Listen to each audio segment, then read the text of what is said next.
सभी को सत श्री अकाल। वाहिगुरु जी का खालसा, वाहिगुरु जी की फतेह। आज एडवोकेट अनिल मिश्रा जी के केस में ग्वालियर हाई कोर्ट में सुनवाई चल रही है और जो रिट पिटीशन लगी है उस पर फैसला आज ही हो सकता है। ये तो ग्वालियर केस के मामले का अपडेट है और ताज़ा अपडेट यही है कि अभी जो पुलिस है, पुलिस की तरफ से जो महाधिवक्ता महोदय है वो अपना पक्ष रख रहे हैं। कल ग्वालियर में कांग्रेस ने प्रदर्शन किया, रैली की। उस रैली में, उस प्रदर्शन में एक नेता हैं ग्वालियर के ही और विधायक बन गए हैं, शायद भांडेर से विधायक हैं, फूल सिंह बर्रैया जी। फूल सिंह बर्रैया जी अपने जो कांग्रेस के लोग हैं, भक्त हैं, उनको समझा रहे थे कि देखो कानून कैसे बनता है। उन्होंने समझाया कि सरकार के 3 अंग होते हैं, कार्यपालिका, विधायिका और न्यायपालिका। उन्होंने बताया कि न्यायपालिका कानून का इंटरप्रिटेशन करती है, विधायिका विधि बनाती है, कार्यपालिका उसका एग्जीक्यूशन करती है। तो जो विधायिका होती है उसमें जो चुन के पहुंचते हैं वही कानून बनाते हैं। ऐसा फूल सिंह बर्रैया ने अपने लोगों को समझाया। इस वकील के दिमाग में ये बात पहुंचा दो कि संविधान किसने लिखा है, संविधान लिखा कैसे जाता है, संविधान लिखने का अधिकार किसको है, ये मैं बताना चाहता हूँ। नंबर 1, किसी भी डेमोक्रेसी के 3 पिलर होते हैं। जी जी जी। हमारी डेमोक्रेसी है, उसके 3 पिलर जी। विधायिका, कार्यपालिका, न्यायपालिका। न्यायपालिका लॉ का अध्ययन करने वाले विद्वान लोगों से जज बनते हैं। जी जी। वो एक नौकरी है। जी। ठीक है जी। आज बड़ा कोई लॉयर बहुत बड़ा विद्वान हो जाए तो सरकार उसको नियुक्त करे जी। ये उसका अलग डिपार्टमेंट हो गया। न्यायपालिका व्याख्या करेगी कानून की, बस। ठीक है। कार्यपालिका क्या होती है? यूपीएससी, पीएससी से जो अधिकारी चयन होकर के आते हैं वो होती है कार्यपालिका। जी जी। ये कानून का पालन कराए। जी। विधायिका चुने हुए लोग जाएंगे, उसमें वो संगठन बनेगा, वो कानून बनाएगा। जी जी। तो BN राव थे आईसीएस अधिकारी, अंग्रेजों के राज्य में 1913 में आईसीएस अधिकारी थे। आज के समय में कहें आईएएस अधिकारी। जी जी जी। आईएएस अधिकारी कार्यपालिका सदस्य है। डॉक्टर अंबेडकर चुनाव जीत करके गए। पश्चिम बंगाल में जयसुर खुलना से संविधान सभा के लिए चुन करके गए थे। और उसमें यह कहा कि जो BN राव जी हैं वो संविधान सभा के मेंबर नहीं थे और अंबेडकर मेंबर थे, इसलिए संविधान निर्माता वो है। चलो अंधभक्तों, आपके दिमाग पे जो झूठ की चर्बी चढ़ी है, मैं सच्चाई बताता हूं, थोड़ा बहुत पिघल जाए। सच्चाई ये है कि जब संविधान सभा का गठन हुआ, गठन से पहले ही सर BN राव को संवैधानिक सलाहकार नियुक्त कर दिया गया था। लॉर्ड वावेल ने जुलाई 1946 में ही उनको नियुक्त कर दिया। उन्होंने ही संविधान सभा में जो ऑब्जेक्टिव रेजोल्यूशन पेश किए गए, अंतिम रूप सर BN राव ने दिया। जब वो पास हो गए, 22 जनवरी 1947 को जब पास हुए, उसके बाद 4 कमेटियां बनी। केंद्रीय संविधान समिति, प्रांतीय संविधान समिति, मूल अधिकार अल्पसंख्यक कबायली क्षेत्र समिति और संघ शक्ति समिति, ये 4 थी। इन्होंने जो रिपोर्ट दी सर BN राव को वो दी गई। 1935 का अधिनियम, 1928 की Nehru report. Sir BN Rao ने 60 देशों के संविधानों का तुलनात्मक अध्ययन किया, 15 देशों का भ्रमण करके वहां के कानून विशेषज्ञों से सलाह मशवरा करके 243 आर्टिकल का एक ओरिजिनल ड्राफ्ट तैयार किया, जिसको मूल मसौदा भी कहते हैं। जब वो ड्राफ्ट तैयार हो गया तो उस पर संविधान सभा काम कर रही थी, लेकिन 29 अगस्त 1947 को एक कमेटी बनी। कमेटी को सत्यनारायण सिन्हा जो संविधान सभा के मेंबर थे उन्होंने प्रपोज किया। 7 मेंबर थे, सकपाल का नाम तीसरे नंबर पर था। उन्होंने कहा कि ये जो कमेटी है, इस कमेटी का नाम होगा committee to scrutinize draft constitution, यानी संविधान के मसौदे की जांच समिति। इस पर जीबी खैर साहब ने भाषण दिया। जीबी खैर साहब ने अपने भाषण में व्यक्त किया कि ये जो कमेटी है वो सर BN राव जो कॉन्स्टिट्यूशनल एडवाइजर हैं उनकी हेल्प करेगी। इसके बाद AP पट्टानी जी ने भाषण दिया कि ये कमेटी जो बन रही है कि ये सर BN राव की हेल्प करेगी, साथ ही साथ जो मसौदा बनाया है सर BN राव ने उसकी जांच करेगी। जो कमेटी बनी उसका नाम है committee to scrutinize draft constitution. इसका मतलब होता है हिंदी में संविधान के मसौदे की जांच समिति। जब ये जांच समिति बन गई, इसने सर BN राव के संविधान पर काम किया और सर BN राव के बहुत से आर्टिकल, एक आर्टिकल है बड़ा है तो उसके 2 टुकड़े किए इन्होंने।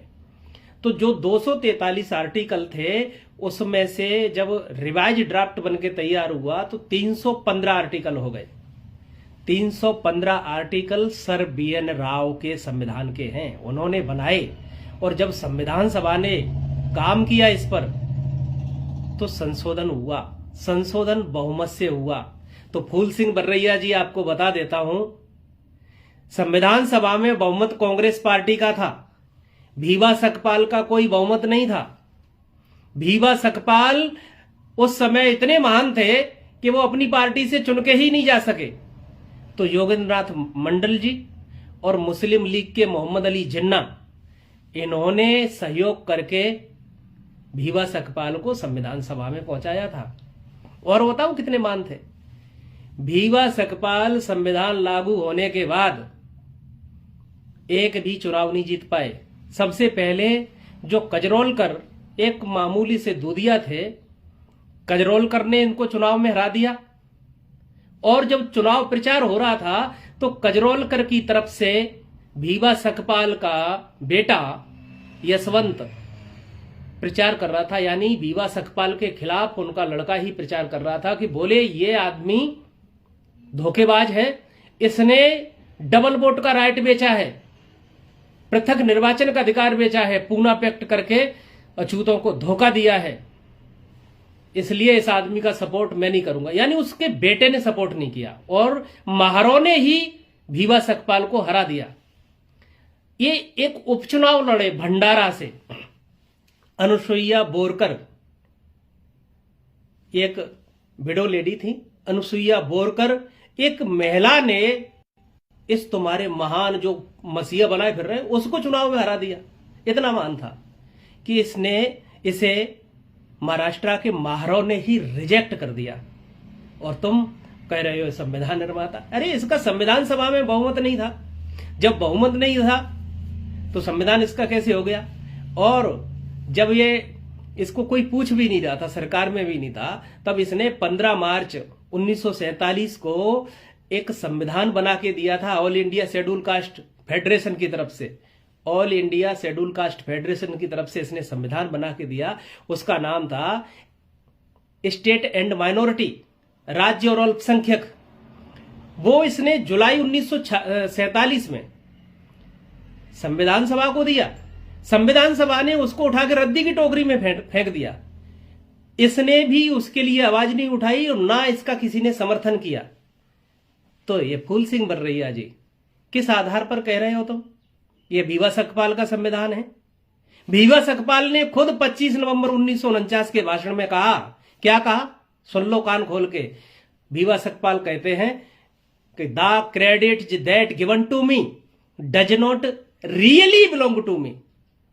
वो आदमी कह रहा है कि संविधान बनाने का जो श्रेय मुझे दिया जा रहा है वो वास्तव में मेरा है ही नहीं। अब भीवा सकपाल ने कहा वास्तव में उसका कोई श्रेय है ही नहीं।